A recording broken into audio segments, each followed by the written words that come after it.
கேரளாவின் திருவனந்தபுரத்திலிருந்து டெல்லி நோக்கி புறப்பட்ட ஏர் இந்தியா விமானத்தில் சிறிது நேரத்திலேயே அதன் ரேடார் செயலிழந்தது. இதனையடுத்து சென்னைக்கு திருப்பி விடப்பட்ட விமானம் 1.5 மணி நேரத்திற்கும் அதிகமாக வானில் வட்டமடித்த பின்னர் பத்திரமாக தரையிறங்கியது.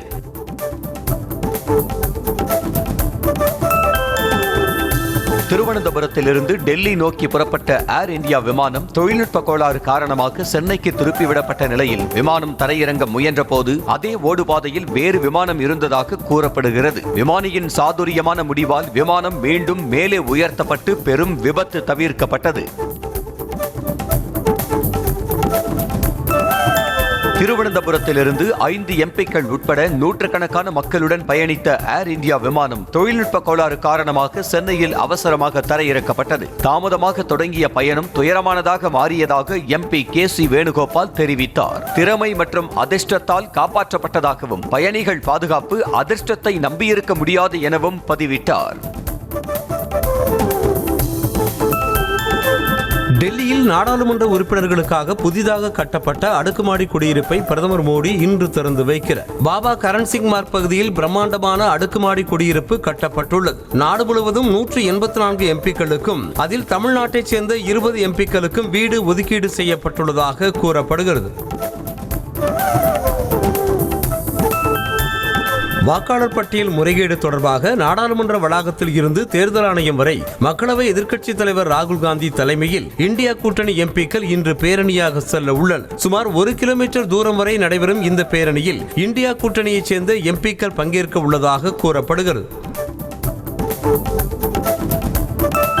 துணை குடியரசுத் தலைவர் தேர்தலில் எதிர்க்கட்சிகள் சார்பில் பொது வேட்பாளரை நிறுத்த இந்தியா கூட்டணி திட்டமிட்டிருப்பதாக தகவல் வெளியாகியுள்ளது. இது தொடர்பாக கூட்டணியில் உள்ள கட்சிகளின் கருத்தை பெற காங்கிரஸ் தலைவர் மல்லிகார்ஜுன கார்கே முடிவெடுத்திருப்பதாக கூறப்படுகிறது. இந்தியா தொடர்ந்து வேகமாக வளர்ந்து வருவதாகவும் இதனை சிலரால் பொறுத்துக் கொள்ள முடியவில்லை என்றும் மத்திய பாதுகாப்புத்துறை அமைச்சர் ராஜ்நாத் சிங் தெரிவித்திருக்கிறார். அமெரிக்காவை மறைமுகமாக தாக்கி பேசிய அவர், எல்லோருக்கும் தாம் தான் முதலாளி என நினைக்கும் சிலர் இந்தியா எப்படி வேகமாக முன்னேறலாம் என கேள்வி எழுப்புவதாக கூறினார். சிறந்த தொழில்நுட்பம் மற்றும் வளங்களை இந்தியா பெற்றாலும் எந்த நாட்டையும் துன்புறுத்தாது என மத்திய அமைச்சர் நிதின் கட்கரி தெரிவித்திருக்கிறார். உலகின் நலனே முக்கியமானது என இந்திய கலாச்சாரம் கற்பிப்பதாக கூறினார். பொருளாதாரத்தில் செல்வாக்கும் சிறந்த தொழில்நுட்பங்களும் பெற்ற நாடுகள் மற்ற நாடுகளை துன்புறுத்துவதாக அவர் கூறினார்.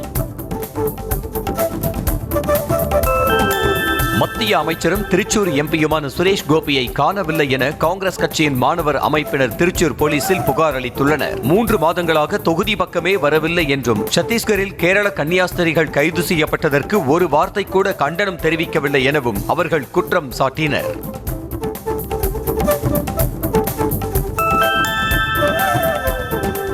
அமெரிக்காவால் உருவாக்கப்பட்ட 6500 கிலோ எடையுடைய தகவல் தொடர்பு செயற்கைக்கோளை வரும் மாதங்களில் இந்தியா விண்ணில் செலுத்தும் என இஸ்ரோ தலைவர் நாராயணன் தெரிவித்திருக்கிறார். 50 ஆண்டுகளுக்கு முன்பு செயற்கைக்கோள் தொழில்நுட்பம் இல்லாத இந்தியா தற்போது வரை 34 நாடுகளில் 433 செயற்கைக்கோள்களை தனது சொந்த ஏவுகணை வாகனங்களை பயன்படுத்தி ஏவியிருப்பதாக கூறியிருக்கிறார்.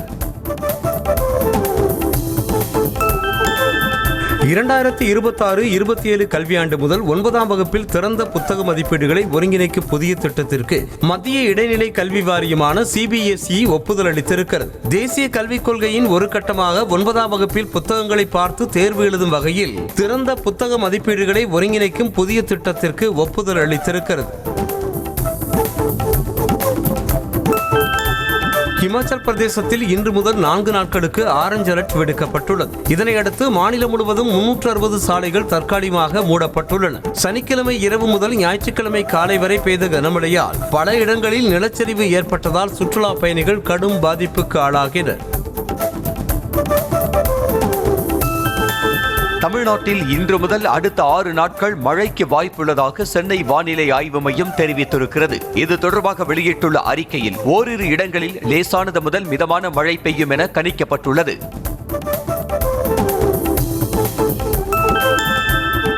தமிழகத்தின் பல்வேறு பகுதிகளில் பரவலாக கனமழை பெய்ததால் விவசாயிகள் மற்றும் பொதுமக்கள் மகிழ்ச்சி அடைந்தனர். குறிப்பாக நாமக்கல் மாவட்டம் ராசிபுரம், மயிலாடுதுறை மாவட்டம் சீர்காழி மற்றும் தஞ்சாவூர் மாவட்டம் திருவையாறு உள்ளிட்ட பகுதிகளில் பரவலாக கனமழை பெய்தது.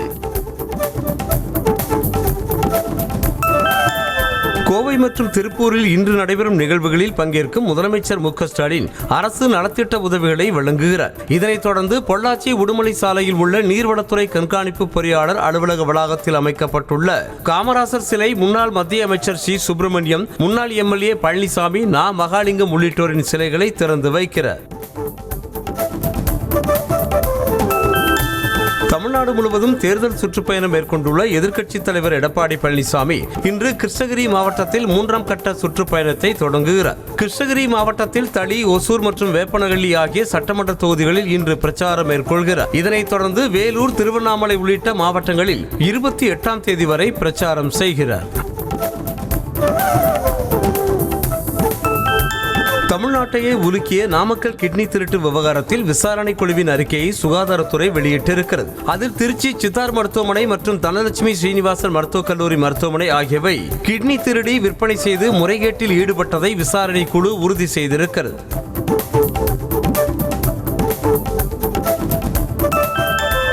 நாமக்கல் மாவட்டம் திருச்செங்கோடு பகுதிகளைச் சேர்ந்த சிறுநீரக கொடையாளிகள் தொடர்பான விண்ணப்பங்களை சுகாதாரத்துறை விசாரணைக்குழு ஆய்வு செய்ததில் பகீர் தகவல்கள் வெளியாகியுள்ளன. திருச்சி மற்றும் பெரம்பலூரைச் சேர்ந்த 2 தனியார் மருத்துவமனைகள் மனித உறுப்பு மாற்று சட்டத்திற்கு முரணாக சான்றுகள் பெற்றதோடு மட்டுமல்லாமல் தவறான முறையில் சான்றுகள் சமர்ப்பித்திருப்பதாக அதிகாரிகள் கண்டுபிடித்துள்ளனர். கிட்னி திருட்டு விவகாரத்தில் முறைகேடாக மனித உறுப்பு மாற்று அறுவை சிகிச்சைகளை மேற்கொண்ட சிதார் மற்றும் தனலட்சுமி ஸ்ரீனிவாசன் மருத்துவமனைகள் மீது மருத்துவ மற்றும் ஊரக நலப்பணிகள் இயக்குநர் முழுமையாக விசாரணை நடத்த பரிந்துரை செய்யப்பட்டுள்ளது. நாமக்கல் மாவட்டத்தில் கிட்னி திருட்டு தொடர்பாக IAS அதிகாரி வினித் தலைமையில் அமைக்கப்பட்ட குழு விசாரணை நடத்தியது. இதில் திருச்சி சித்தார், பெரம்பலூர் தனலட்சுமி ஸ்ரீனிவாசன் ஆகிய 2 மருத்துவமனைகளில் கிட்னி அறுவை சிகிச்சைக்காக வழங்கப்பட்ட ஆவணங்களில் முறைகேடு நடந்திருப்பது கண்டுபிடிக்கப்பட்டதை அடுத்து சிறுநீரக மாற்று அறுவை சிகிச்சை செய்வதற்கான உரிமத்தை ரத்து செய்ய பரிந்துரை செய்யப்பட்டுள்ளது. நெருங்கிய உறவினர் அல்லாத உயிருள்ள நபர்களிடம் பணத்திற்காக தரகர்கள் மூலம் 2 தனியார் மருத்துவமனைகள் கிட்னி வாங்கியது வெளிச்சத்திற்கு வந்துள்ளது. திருச்சி சிதார், பெரம்பலூர் தனலட்சுமி ஸ்ரீனிவாசன் மருத்துவமனைகள் சட்ட நுணுக்கங்களை தவறாக பயன்படுத்தியிருப்பதாக விசாரணை குழு குற்றம் சாட்டியுள்ளது. நாமக்கல் மாவட்டத்தில் சட்டவிரோதமாக தரகர்கள் மூலமாக தனியார் மருத்துவமனைகளுக்கு கிட்னி விற்பனை செய்யப்பட்டது விசாரணையில் அம்பலமாக இருக்கிறது. இதனையடுத்து சிறுநீரக மோசடி விவகாரத்தில் தொடர்புடைய இடைத்தரகர்களான ஆனந்தன் மற்றும் ஸ்டான்லி மோகன் ஆகிய 2 மீதும் FIR பதிவு செய்து நடவடிக்கை எடுக்க விசாரணை குழு பரிந்துரைத்திருக்கிறது. நாமக்கல் மாவட்டத்தில் நடைபெற்ற கிட்னி திருட்டு தொடர்பாக IAS அதிகாரி வினித் தலைமையில் விசாரணை நடத்திய குழு வரும் காலங்களில் இதுபோன்ற முறைகேடுகள் நடைபெறாமல் இருக்க அரசுக்கு பல்வேறு பரிந்துரைகளை வழங்கியிருக்கிறது. முறைகேடான சான்றுகளை அங்கீகார குழுவில் சமர்ப்பித்து அனுமதி பெறும் தனியார் மருத்துவமனைகள் மீது கடுமையான சட்ட ரீதியிலான நடவடிக்கை எடுக்க வேண்டும் என கேட்டுக் கொண்டுள்ளது. தமிழகத்தை உலுக்கிய நாமக்கல் கிட்னி திருட்டு விவகாரத்தில் விசாரணை நடத்திய குழு உடல் உறுப்பு தானம் குறித்து விழிப்புணர்வு ஏற்படுத்த அரசுக்கு பரிந்துரை செய்திருக்கிறது. அதன் அடிப்படையில் மாநிலத்தில் அங்கீகரிக்கப்பட்ட 4 மண்டலங்களில் மனித மாற்று அறுவை சிகிச்சை சட்டம் குறித்தும் உடல் உறுப்பு தானம் குறித்தும் பொதுமக்களுக்கு விழிப்புணர்வு ஏற்படுத்திட அனைத்து மாவட்ட ஆட்சியர்களுக்கும் பரிந்துரை செய்திருக்கிறது. பொறியியல் படிப்புக்கான கலந்தாய்வில் அரசு பள்ளி மாணவர்களுக்கான 7.5% ஒதுக்கீட்டு இடங்கள் நிரம்பின. மருத்துவ படிப்புகளுக்கு வழங்கப்பட்டதைப் போல பொறியியல் படிப்புகளுக்கும் 2021-22 கல்வியாண்டு முதல் 7.5% உள் ஒதுக்கீடு அளிக்கப்பட்டு வருகிறது. நடப்பு கல்வியாண்டில் 13,886 மாணவர்களுக்கு இந்த ஒதுக்கீட்டின் கீழ் இடங்கள் ஒதுக்கப்பட்டன. இலங்கை கடற்படையால் மீனவர்கள் தொடர்ச்சியாக கைது செய்யப்படுவதற்கு கண்டனம் தெரிவித்து ராமேஸ்வரம் மீனவர்கள் காலவரையற்ற வேலை நிறுத்த போராட்டத்தை தொடங்கியுள்ளனர். மீனவர்கள் வேலை நிறுத்தம் காரணமாக ராமேஸ்வரம், தங்கச்சிமடம், பாம்பன் பகுதிகள் வெறிச்சோடி காணப்பட்டன. மேலும் மீன்பிடிக்க கடலுக்கு செல்லாததால் படகுகள் கரையோரம் நிறுத்தி வைக்கப்பட்டுள்ளன.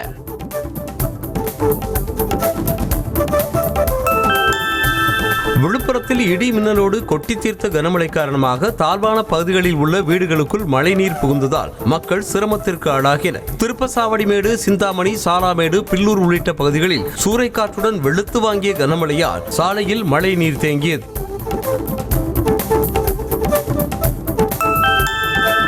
கடலூர் மாவட்டம் வேப்பூர் சுற்றுவட்டார பகுதிகளில் 3 மணி நேரத்திற்கு மேலாக கொட்டி தீர்த்த கனமழையால் ஏரியில் உபரிநீர் வெளியேறி குடியிருப்புகளை வெள்ளம் சூழ்ந்தது. மங்களூர் கிராமத்தில் உள்ள ஏரியில் உபரிநீர் வெளியேறி காட்டாற்று வெள்ளம் கரை புரண்டு ஓடுகிறது. முறையான கால்வாய் வசதி இல்லாததால் வெள்ளம் ஊருக்குள் புகுந்தது. கள்ளக்குறிச்சி மாவட்டம் கல்வராயன் மலையில் உள்ள பெரியார் நீர்வீழ்ச்சியில் வெள்ளப்பெருக்கு ஏற்பட்டுள்ளதால் சுற்றுலா பயணிகள் குளிக்க தடை விதிக்கப்பட்டுள்ளது. சின்னசேலம், தியாகதுருகம், கல்வராயன் மலை உள்ளிட்ட பகுதிகளில் கனமழை வெளுத்து வாங்கியது. இதன் காரணமாக பெரியார் நீர்வீழ்ச்சியில் திடீரென அதிக அளவில் வெள்ளம் ஆர்ப்பரித்து சென்றது. கரூர் மாவட்டம் அரவக்குறிச்சி அருகே பலத்த காற்றுடன் பெய்த கனமழையில் லாரிகுடன் தகர கொட்டகையின் மேற்கூரை அடித்து செல்லப்பட்ட வீடியோ வெளியாகியுள்ளது. மோளையாண்டிப்பட்டி கிராமத்தில் பெய்த கனமழையில் பாண்டியராஜ் என்பவருக்கு சொந்தமான லாரிகுடனில் பொருத்தப்பட்ட தகர கொட்டகையின் மேற்கூரை காற்றில் அடித்து செல்லப்பட்டது. திருவண்ணாமலை மாவட்டத்தில் பெய்த கனமழை காரணமாக பர்வதமலை அடிவாரத்தில் உள்ள ஓடையில் திடீரென காட்டாற்று வெள்ளம் ஏற்பட்டது. இதில் 2 பெண்கள் அடித்து செல்லப்பட்டதாக தகவல் வெளியாக இருக்கிறது. சென்னை திருவேற்காட்டைச் சேர்ந்த இந்திரா மற்றும் சங்கத்தமிழ் ஆகிய இருவரும் மல்லிகார்ஜுன் ஈஸ்வரர் கோயிலுக்கு சென்றுவிட்டு மலை அடிவாரத்தில் உள்ள ஓடையை கடக்க முற்பட்ட போது வெள்ளத்தில் சிக்கியதாக கூறப்படுகிறது. அதிமுக பொதுச் செயலாளர் எடப்பாடி பழனிசாமி சறுக்கி விழுந்து பல மாதங்கள் ஆகிவிட்டதாகவும் அவர் இனிமேல் எழுந்திருக்க முடியாது எனவும் திமுக அமைப்பு செயலாளர் RS பாரதியை விமர்சித்திருக்கிறார். நெல்லையில் செய்தியாளர்களுக்கு பேட்டியளித்த அவர் எடப்பாடி பழனிசாமியின் சுற்றுப்பயணம் முடிந்ததும் அதிமுகவிலிருந்து சிலர் திமுகவிற்கு வந்து விடுவார்கள் என உறுதிபட தெரிவித்திருக்கிறார். சாதிவாரி கணக்கெடுப்பை நடத்த முதலமைச்சர் மு.க. ஸ்டாலின் ஏன் தயங்குகிறார் என பாமக நிறுவனர் ராமதாஸ் கேள்வி எழுப்பினார். வன்னியர் சங்க மகளிர் பெருவிழா மாநாட்டில் உரையாற்றிய அவர் 10.5% இடஒதுக்கீட்டை பெற மிக பிரம்மாண்டமான போராட்டத்தை முன்னெடுக்க தயார் என்றார். மேலும் சாதிவாரி கணக்கெடுப்பு நடத்தப்படும் என முதலமைச்சர் அறிவிக்க வேண்டும் என வலியுறுத்தினார். சென்னை கமலாலயத்தில் முக்கிய நிர்வாகிகளுடன் பாஜக தேசிய பொதுச் செயலாளர் PL சந்தோஷ் ஆலோசனை நடத்தினார். தொகுதி ஒதுக்கீடு, OPS விலகல் போன்ற முக்கிய விவகாரங்கள் குறித்து பாஜக மாநில தலைவர் நயினார், அண்ணாமலை ஆகியோருடன் விவாதம் நடத்தியதாக தகவல் வெளியாகியுள்ளது.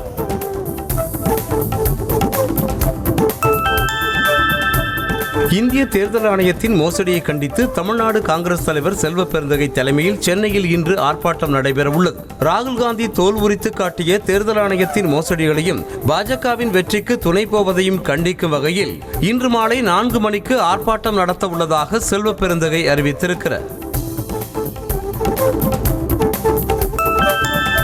நடுநிலையாக செயல்பட வேண்டிய தேர்தல் ஆணையத்தின் செயல்பாடு கேள்விக்குறியாக உள்ளதாக நாடாளுமன்ற உறுப்பினர் கார்த்திக் சிதம்பரம் குற்றம் சாட்டியுள்ளார். சென்னை விமான நிலையத்தில் செய்தியாளர்களை சந்தித்த அவர் மக்கள் மத்தியில் தேர்தல் ஆணையத்தின் நம்பிக்கை குறைந்துவிட்டதாக தெரிவித்தார். அனைத்தையும் தனியாரிடம் ஒப்படைத்து விட்டால் மக்கள் வாக்களித்து தேர்ந்தெடுத்த மாநகராட்சியும் மாநில அரசும் எதற்கு என நாம் தமிழர் கட்சி தலைமை ஒருங்கிணைப்பாளர் சீமான் கேள்வி எழுப்பியுள்ளார். சென்னையில் ரிப்பன் மாளிகைக்கு வெளியே போராட்டம் நடத்தி வரும் தூய்மை பணியாளர்களை நேரில் சந்தித்து சீமான் ஆதரவு தெரிவித்தார். தூய்மை பணியை தனியார் மயமாக்குவதை கைவிடக் கோரி சென்னை மாநகராட்சி அலுவலகத்தை முற்றுகையிட்டு போராட்டத்தில் ஈடுபட்டு வரும் தூய்மை பணியாளர்களை நடிகை கஸ்தூரி நேரில் சந்தித்து ஆதரவு தெரிவித்தார். அப்போது செய்தியாளர்களுக்கு பேட்டியளித்த அவர் அரசியல் நோக்கத்திற்காக தற்போதைய திமுக அரசு தூய்மை பணியாளர்களை பயன்படுத்துவதாக குற்றம் சாட்டினார். மக்கள் நீதி மய்யம் கட்சி தலைவர் கமல்ஹாசன் எம்பிக்கு யூடியூபில் கொலை மிரட்டல் விடுத்த தொலைக்காட்சி நடிகர் ரவிச்சந்திரன் மீது காவல் ஆணையர் அலுவலகத்தில் புகார் அளிக்கப்பட்டது. நடிகர் சூர்யாவின் அகரம் ஃபவுண்டேஷன் சார்பில் நடைபெற்ற நிகழ்ச்சியில் பேசிய கமல்ஹாசன் சனாதனத்துக்கு எதிராக பேசியதாக கூறி துணை நடிகர் ரவிச்சந்திரன் சங்கை அறுப்பேன் என யூடியூபில் வீடியோ வெளியிட்டார்.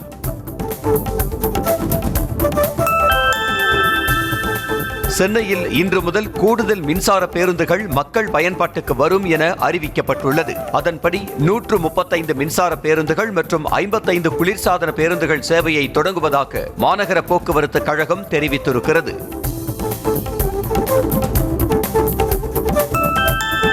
கன்னியாகுமரி மாவட்டம் நித்திரவிளை அருகே 2 பைக்குகள் மீது மினி டெம்போ மோதிய விபத்தில் 2 தூக்கி வீசப்பட்ட சிசிடிவி காட்சி வெளியாகியுள்ளது. இந்த விபத்தில் பைக்கில் சென்ற 2 படுகாயமடைந்த நிலையில் டெம்போ ஓட்டுநரை கைது செய்து போலீசார் விசாரணை மேற்கொண்டு வருகின்றனர். தூத்துக்குடியில் தனியார் விடுதியில் துப்புரவு பணியாளராக வேலை செய்து வரும் பெண்ணின் மகன் விடுதிக்குள் புகுந்து அவரையும் அதன் உரிமையாளரையும் அரிவாளால் வெட்டிய சிசிடிவி காட்சி வெளியாகியது. விவி டவர் விடுதியில் வேலை செய்து வந்த பார்வதி என்பவரின் மகன் செல்வம் தனது நண்பருடன் சேர்ந்து பார்வதியையும் விடுதி உரிமையாளர் முருகானந்தத்தையும் சரமாரியாக வெட்டி விட்டு தப்பினர்.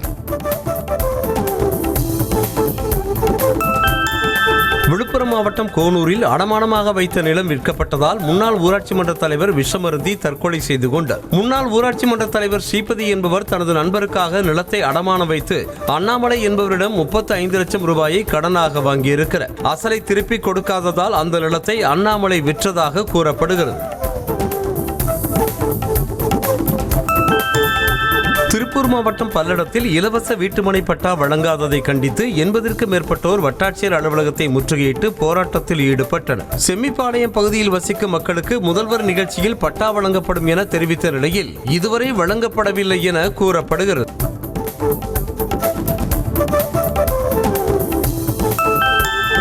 திண்டுக்கல் மாவட்டம் பழனி அருகே செங்கல் சூளையில் அடித்துக் கொல்லப்பட்ட இளைஞரின் உடலை கொடுக்காமல் உறவினர்கள் ஆர்ப்பாட்டத்தில் ஈடுபட்டு வந்த நிலையில் 8 மணி நேரத்திற்கு பிறகு உடலை போலீசார் மீட்டனர். தும்பலப்பட்டியில் உள்ள செங்கல் சூளையில் பணியாற்றி வந்த சரவணன் என்பவர் பணிக்கு சென்ற இடத்தில் இரத்த காயங்களோடு உயிரிழந்து கிடந்தார். திண்டுக்கல் மாவட்டம் பழனி அருகே தந்தையும் மகளும் தற்கொலை செய்து கொண்டது குறித்து போலீசார் விசாரணை மேற்கொண்டு வருகின்றனர். கணக்கம்பட்டியைச் சேர்ந்த கட்டட தொழிலாளி பழனிசாமியின் மனைவி மகன் குடும்பத்தோடு திருச்செந்தூர் கோவிலுக்கு சாமி கும்பிட சென்று விட்டார். இதனால் வீட்டில் பழனிசாமியும் மகள் தனலட்சுமியும் மட்டும் இருந்துள்ளனர். இந்த சூழலில் தனலட்சுமி விஷம் அருந்திய நிலையிலும் பழனிசாமி தூக்கு போட்டும் தற்கொலை செய்து கொண்டனர். ஈரோடு மாவட்டம் கோபிச்செட்டிப்பாளையம் அருகே கோவில் திருவிழாவுக்கு தீர்த்தமெடுக்க சென்றபோது போதை இளைஞர்கள் போலீசார் முன்பாக மோதிக்கொண்டதால் பரபரப்பு ஏற்பட்டது. கோவில் திருவிழாவை ஒட்டி கருத்தம்பட்டி எலச்சிப்பாளையம் பகுதியைச் சேர்ந்த ஊர் பொதுமக்கள் பவானி ஆற்றில் தீர்த்தமெடுக்க சென்றபோது அக்கிராமத்தைச் சேர்ந்த போதை இளைஞர்கள் சிலருக்கிடையே வாக்குவாதம் ஏற்பட்டு தள்ளுமுள்ளுவில் முடிந்தது. கிருஷ்ணகிரி மாவட்டம் ஒசூர் அருகே மின்கம்பத்தின் மீது கார் மோதியதில் ஏற்பட்ட மின்னழுத்தம் காரணமாக வீடுகளில் இருந்த மின் மீட்டர்கள் தீப்பிடித்து எரிந்து சேதமடைந்தன. சூளகிரியில் இருந்து உத்தரப்பள்ளி செல்லும் சாலையில் உள்ள மின்கம்பத்தின் மீது கார் மோதியது. இதனால் மின்னழுத்தம் ஏற்பட்டு வீடுகளில் உள்ள மின் மீட்டர்கள், சுவிட்ச் பாக்ஸ் மற்றும் மின்சாதன பொருட்கள் எரிந்து தீக்கிரையாகின.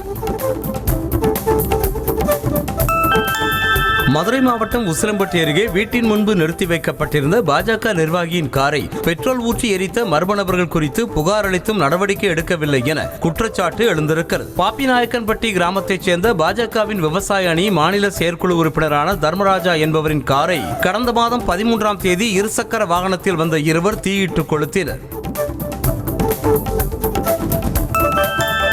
கோவை மாவட்டம் பரம்பிக்குளம் டனால் அருகே சுற்றுலா பயணிகளின் வாகனத்தை ஆவேசமாக விரட்டிய ஊசிக்கொம்பன் காட்டு யானையின் வீடியோ வெளியாகி அச்சத்தை ஏற்படுத்தி இருக்கிறது. வனவிலங்குகளை சுற்றி பார்க்க அங்குள்ள வனத்துறையினரின் வாகனத்தில் சுற்றுலா பயணிகள் சென்றபோது புதருக்குள் மறைந்திருந்த காட்டு யானை ஒன்று திடீரென வெளியில் வந்து அவர்களது வாகனத்தை விரட்டியது. கிருஷ்ணகிரி மாவட்டம் ஓசூர் மேம்பாலத்தில் விரிசல் ஏற்பட்டதன் காரணமாக கனரக வாகனங்கள் செல்ல தடை விதிக்கப்பட்டதால் ரிங் ரோட்டில் வாகனங்கள் அணிவகுத்து நின்றன. மேம்பாலத்தில் போக்குவரத்து மாற்றம் செய்யப்பட்டதால் ஓசூர் நகரின் பல்வேறு இடங்களில் போக்குவரத்து நெரிசல் ஏற்பட்டது.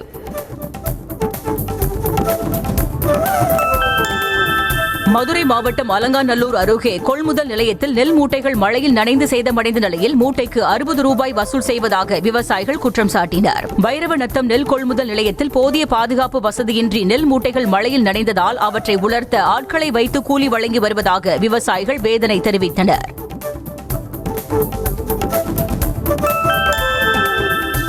காஞ்சிபுரம் மாவட்டம் உத்திரமேரூர் அருகே நியாய விலை கடை இல்லாததால் கிராம மக்கள் 2 கிலோமீட்டர் தூரம் நடந்து சென்று ரேஷன் பொருட்கள் வாங்க வேண்டிய அவல நிலை ஏற்பட்டுள்ளது. உச்சி கொள்ளைமேடு கிராமத்தில் 100க்கும் மேற்பட்ட குடியிருப்புகள் உள்ள நிலையில் நியாய விலை கடை இல்லை. இதனால் கிராம மக்கள் 2 கிலோமீட்டர் தொலைவில் உள்ள காவாம்பயிர் ஊராட்சிக்கு சென்று ரேஷன் பொருட்கள் வாங்கி வருகின்றனர்.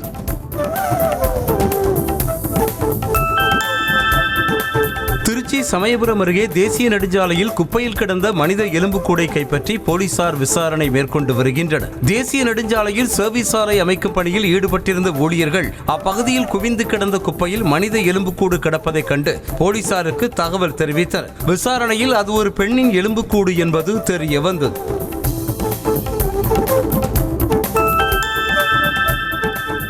சேலம் மாவட்டம் எடப்பாடி அடுத்த கொங்கனாபுரத்தில் சாலை வளைவில் திரும்ப முயன்ற கண்டெய்னர் லாரி மீது இருசக்கர வாகனம் மோதிய விபத்தில் ஒருவர் சம்பவ இடத்திலேயே உயிரிழந்தார். விபத்தை ஏற்படுத்திய லாரி ஓட்டுநர் மீது நடவடிக்கை எடுக்க கோரி இளைஞரின் உறவினர்கள் சாலை மறியலில் ஈடுபட்டதால் பரபரப்பு ஏற்பட்டது.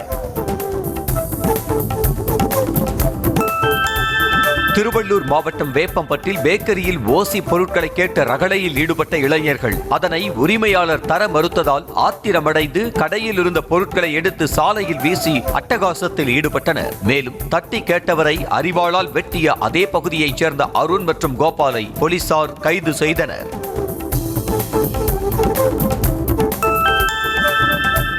கன்னியாகுமரி மாவட்டம் புதுக்கடை அருகே குட் டச் பேட் டச் கற்றுத் தருவதாக கூறி மாணவிகளை பாலியல் வன்கொடுமை செய்த கராத்தே மாஸ்டரை போலீசார் கைது செய்தனர். கராத்தே பள்ளி நடத்தி வரும் ஜெயின் மிலாடி என்பவன் தற்காப்பு கலை கற்கச் சென்ற மாணவிகளை பாழடைந்த கட்டடத்திற்குள் அழைத்துச் சென்று பாலியல் வன்புணர்வு செய்துள்ளான்.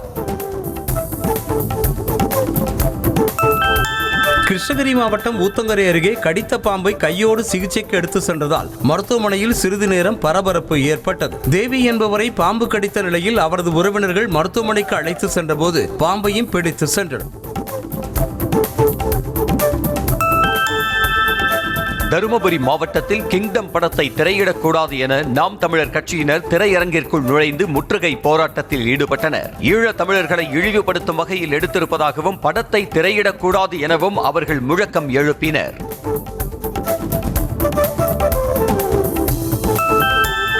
ஈரோடு மாவட்டம் சிவகிரியில் நிரந்தர மயான பூமி வேண்டும் என்பதை வலியுறுத்தி கிராம மக்கள் சடலத்துடன் போராட்டத்தில் ஈடுபட்டனர். போலீசார் மற்றும் வருவாய்த்துறையினர் மயானம் அமைக்க இடம் வழங்கப்படும் என உறுதி அளித்ததன் பேரில் போராட்டம் கைவிடப்பட்டது.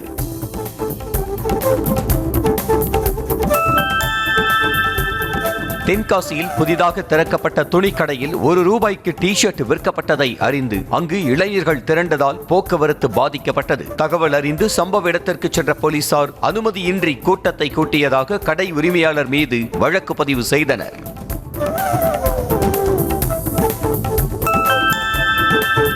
அரியலூர் மாவட்டம் தாப்பழூர் அருகே மின்சாரம் தாக்கி எலக்ட்ரீஷியன் உயிரிழந்த சம்பவம் சோகத்தை ஏற்படுத்தியுள்ளது. இடங்கண்ணி மேலத்தெருவைச் சேர்ந்த விக்னேஷ் என்பவர் ஸ்ரீதரன் என்பவர் வீட்டின் பாத்ரூமுக்கு மின் இணைப்பு வழங்க சென்ற நிலையில் கையில் வைத்திருந்த கட்டிங் மெஷின் மூலம் மின்சாரம் தாக்கி உயிரிழந்ததாக கூறப்படுகிறது.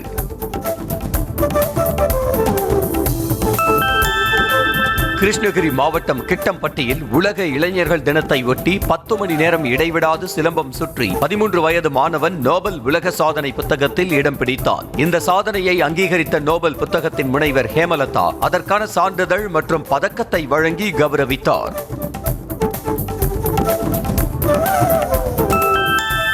ஈரோட்டில் நிதி நிறுவனத்தின் 60 லட்சம் ரூபாயை கொள்ளையடித்த வழக்கில் பெண் உட்பட 7 பேரை போலீசார் கைது செய்தனர். நிதி நிறுவனத்தில் வேலை பார்த்து வந்த நாகராஜ் என்பவர் அலுவலக பரிவர்த்தனைக்காக பணத்தை எடுத்துச் சென்ற போது பாதி வழியிலேயே 60 லட்சம் ரூபாயோடு காணாமல் போனதாக கூறப்படுகிறது. எதிர்க்கட்சி தலைவர் எடப்பாடி பழனிசாமி பாஜகவின் குரலாக செயல்பட்டு வருவதாக அமைச்சர் டிஆர்பி ராஜா விமர்சித்தார். திருப்பூர் மாவட்டம் அவிநாசியில் செய்தியாளர்களை சந்தித்த அவர் மின்கட்டணம் உயர்வுக்கு அப்போதைய முதல்வர் எடப்பாடி பழனிசாமி மத்திய அரசிடம் தமிழக உரிமையை அடகு வைத்ததுதான் காரணம் என சாடினார்.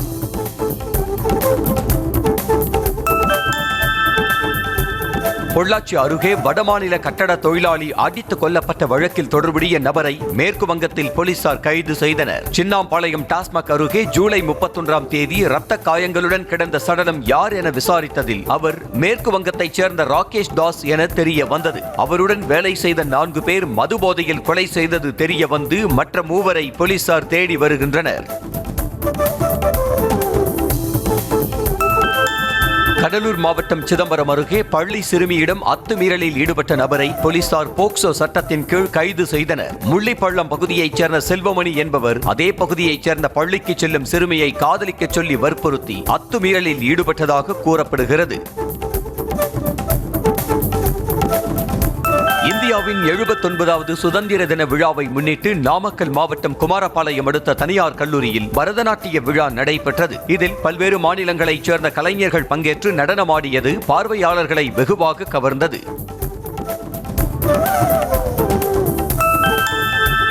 நெல்லை மாவட்டம் முக்கூடல் அருகே பேரூராட்சி மேல்நிலை நீர்த்தேக்க தொட்டியில் அடைப்பை சரி செய்வதற்கு இறங்கிய மாற்றுத்திறனாளி ஊழியர் படுகாயங்களுடன் மருத்துவமனையில் அனுமதிக்கப்பட்டார். நீர்த்தேக்க தொட்டியில் ஏற்பட்ட அடைப்பை சரி செய்ய படி மூலம் இறங்கிய போது படி பழுதான காரணத்தால் உடைப்பு ஏற்பட்டதாக தெரிகிறது.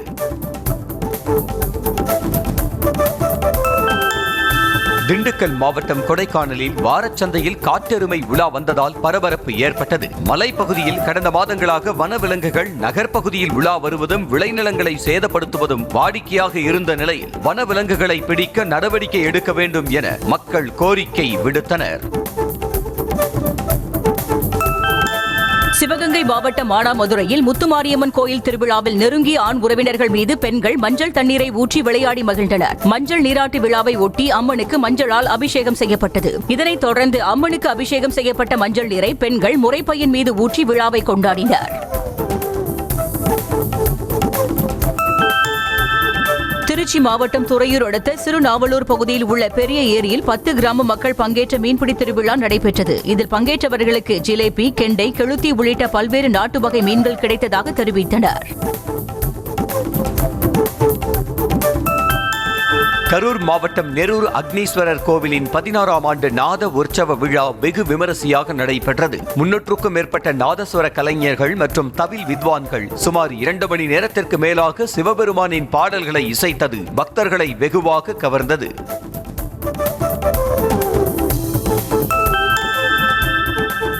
கேரள மாநிலம் திருச்சூரில் நெரிசலில் சிக்கிய ஆம்புலன்ஸை துரிதமாக செயல்பட்டு மீட்ட பெண் காவல் அதிகாரியின் வீடியோ சமூக வலைதளங்களில் வைரலாகி வருகிறது. திருச்சூர் மாநகரில் வாகன நெரிசல் ஏற்பட்ட நிலையில் அந்த வழியாக வந்த ஆம்புலன்ஸிற்கு பணியில் இருந்த எஸ்ஐ அபர்ணா மற்ற வாகனங்களை விரைவாக அப்புறப்படுத்தி ஆம்புலன்ஸை அனுப்பி வைத்தார்.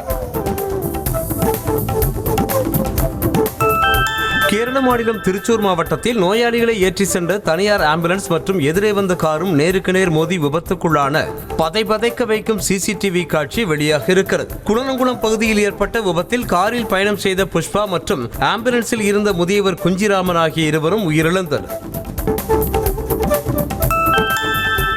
மும்பை தொடர்ந்து தலைநகர் டெல்லியில் தனது புதிய விற்பனை நிலையத்தை டெஸ்லா நிறுவனம் இன்று தொடங்குகிறது. இதற்காக ஆரோசிட்டியில் 8200 சதுர அடி அளவிலான இடத்தை மாதந்தோறும் 17,50,000 ரூபாய் வாடகைக்கு எடுத்துள்ளது. உலக பணக்காரர்களில் ஒருவரான எலன் மஸ்கின் டெஸ்லா நிறுவனம் இந்தியாவில் அதன் முதல் விற்பனை நிலையத்தை மும்பையின் பாந்த்ரா பகுதியில் தொடங்கியது. உத்தரப்பிரதேச மாநிலம் நொய்டாவில் சர்வதேச காவல்துறை மற்றும் குற்றப்புலனாய்வு பிரிவு என்ற பெயரில் போலி காவல் நிலையம் நடத்தி பணம் வசூலித்த 6 பேர் கொண்ட கும்பலை போலீசார் கைது செய்தனர். போலி ஆவணங்கள், அடையாள அட்டை தயாரித்ததோடு தனியாக இணையதளம் தொடங்கி தொழிலதிபர்களிடம் பணம் பறித்தது விசாரணையில் தெரிய வந்தது. கேரளாவில் அதிவேகமாக சென்ற கார் சாலையோரம் நின்றிருந்த மாணவர் மாணவி உட்பட 5 பேர் மீது மோதிய பதைக்க வைக்கும் சிசிடிவி காட்சி வெளியாக இருக்கிறது. திருவனந்தபுரம் மாவட்டத்தில் உள்ள அரசு பொது மருத்துவமனை அமைந்துள்ள சாலையில் சென்ற கார் திடீரென கட்டுப்பாட்டை இழந்து சாலையோரம் நின்றவர்கள் மீது மோதி நடைபாதையில் ஏறி நின்றது. டெல்லியில் பீகார் மக்களை கேலி செய்யும் போதும் பல்வேறு மாநிலங்களில் பீகாரிகள் தாக்கப்படும் போதும் ராகுல் காந்தி அலட்சியம் காட்டுவதாக ஜன்சுராஜ் கட்சியின் தலைவரான பிரசாந்த் கிஷோர் தெரிவித்திருக்கிறார். தேர்தல் கமிஷன் எஜமானர் இல்லை, மக்களே எஜமானர்கள் என கூறிய அவர் மக்கள் யாருக்கு வாக்களிக்கிறார்களோ அவர்களே வெற்றி பெறுவார்கள் என கூறினார். உத்தரகாண்ட் மாநிலத்தில் வெள்ளத்தால் பாதிக்கப்பட்டதற்காக வழங்கப்பட்ட 5000 ரூபாய் காசோலையை அம்மாநில மக்கள் புறக்கணித்தனர். தங்களுக்கு ஏற்பட்ட பாதிப்புடன் ஒப்பிடும்போது இந்த நிவாரணம் குறைவானது என்றும் வீடுகள், கடைகள் என அனைத்தையும் இழந்த தங்களுக்கு இந்த உதவி அவமானகரமானது எனவும் தெரிவித்துள்ளனர்.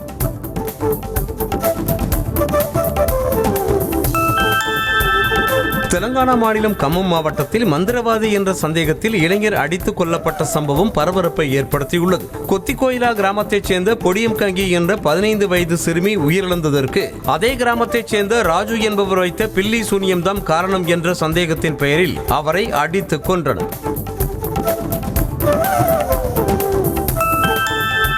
கேரள மாநிலம் எர்ணாகுளம் மாவட்டத்தில் திருமண விழாவில் கோலாட்டம் ஆடிய முஸ்லீம் லீக் கட்சி நிர்வாகி மயங்கி விழுந்து உயிரிழந்த வீடியோ வெளியாகி சோகத்தை ஏற்படுத்தியுள்ளது. ஆலுவா பகுதியில் நடந்த திருமணத்தில் இளைஞர்கள் சிலர் மகிழ்ச்சியுடன் கோலாட்டம் ஆடினர். அப்போது முஸ்லீம் லீக் கட்சியின் நிர்வாகியும் இடையப்புறம் பகுதியைச் சேர்ந்தவருமான அலி என்பவர் திடீரென மயங்கி விழுந்து உயிரிழந்தார். வங்கதேசத்தில் அடுத்த ஆண்டு பிப்ரவரி மாதம் பொதுத் தேர்தல் நடைபெறவிருக்கும் நிலையில் தேர்தலின் போது வன்முறை ஏற்படும் அபாயம் உள்ளதாக அந்நாட்டின் இடைக்கால அரசின் தலைமை ஆலோசகர் முகமது யூனுஸ் கவலை தெரிவித்திருக்கிறார். பொதுத் தேர்தல் தொடர்பான உயர்மட்ட கூட்டத்தில் பேசிய அவர் அனைத்து வாக்குச்சாவடிகளிலும் பாதுகாப்பை உறுதி செய்ய வேண்டும் என வலியுறுத்தினார். தொழில்நுட்ப கோளாறு காரணமாக இங்கிலாந்து F-35 ரக போர் விமானம் ஜப்பானின் ககோசிமா சர்வதேச விமான நிலையத்தில் அவசரமாக தரையிறக்கப்பட்டது. ஜப்பானின் கடற்பகுதியில் தென்சீன கடலில் வழக்கமான பயிற்சியில் ஈடுபட்டிருந்த போது தொழில்நுட்ப கோளாறு ஏற்பட்டது. புதினுடன் பேச்சுவார்த்தை நடத்த அமெரிக்க அதிபர் டிரம்ப் அழைப்பு விடுத்திருந்த நிலையில் தற்போது உக்ரைன் அதிபர் ஜெலன்ஸ்கியையும் பேச்சுவார்த்தைக்கு அழைக்க வெள்ளை மாளிகை பரிசீலனை செய்துள்ளதாக தகவல் வெளியாகியுள்ளது. 3 ஆண்டுகளுக்கும் மேலாக நடைபெற்று வரும் ரஷ்யா உக்ரைன் போர் நிறுத்தம் குறித்து வரும் 15ஆம் தேதி டிரம்ப் புதின் பேச்சுவார்த்தை நடத்த உள்ளனர். தெற்கு காசாவில் நிவாரணப் பொருட்கள் வாங்குவதற்காக காத்திருந்த அப்பாவி மக்கள் மீது இஸ்ரேல் ராணுவம் இரக்கமின்றி துப்பாக்கிச் சூடு நடத்திய சம்பவம் அதிர்ச்சி அடைய செய்துள்ளது. துப்பாக்கிச் சூட்டில் பரிதாபமாக உயிரிழந்தவர்களை பார்த்து குடும்பத்தினர் மற்றும் உறவினர் அழும் காட்சிகள் நெஞ்சை ரணமாக்கியது. மேற்காப்பிரிக்க நாடான கானாவில் நடந்த ஹெலிகாப்டர் விபத்தில் உயிரிழந்த அமைச்சர்களுக்கு ஜனாதிபதி ஜான் மஹாமா உள்ளிட்டோர் இறுதி அஞ்சலி செலுத்தினர். கானா நாட்டின் தலைநகர் அக்ராவில் இருந்து அசாந்தி மாகாணத்தில் உள்ள ஒபு ஆசி நகரத்துக்கு கடந்த 6ஆம் தேதி அமைச்சர்கள் உள்ளிட்ட 8 பேருடன் சென்ற ராணுவ விமானம் வனப்பகுதியில் விழுந்து விபத்துக்குள்ளானது. கென்யாவின் மேற்கு பகுதியில் இறுதிச் சடங்கில் பங்கேற்றுவிட்டு வீடு திரும்பிய போது பேருந்து கவிழ்ந்த விபத்தில் 25 பேர் உயிரிழந்தனர். காகமெகா நகரைச் சேர்ந்த 30க்கும் மேற்பட்டோர் உறவினரின் இறுதிச் சடங்கிற்கு சென்றுவிட்டு திரும்பிக் கொண்டிருந்த போது ஓட்டுநரின் கட்டுப்பாட்டை இழந்த பேருந்து திடீரென கவிழ்ந்து விபத்துக்குள்ளான. இதில் 10 பெண்கள் உள்ளிட்ட 25 பேர் உயிரிழந்தனர்.